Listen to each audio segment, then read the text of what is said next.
মায়েরা দক্ষিণা দান করেছেন 100 টাকা 20 টাকা করে আশীর্বাদ করি যে মনোবাঞ্ছা নিয়ে দান করেছেন মনোবাঞ্ছা যেন পূর্ণ হয় এবং এই কৃষ্ণ ধনের ধনী হয়ে মানব জীবন যেন ধন্য করতে পারেনি তাই গৌর হরি বল হরি হরি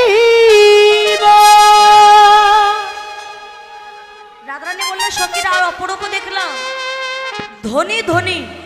কোন ধনী দুবার ধনী একবার হচ্ছে যিনি কৃষ্ণের রূপ দর্শন করেছেন তিনি এক ধনী আরেক ধনী যারা কৃষ্ণ কথা শ্রবণ করছেন ভক্তবৃন্দ তারা এক ধনী কৃষ্ণ ধনের ধনী বনি নব নাগর কা ধনী ধনী আরে ধনী বনি নব নাগর কা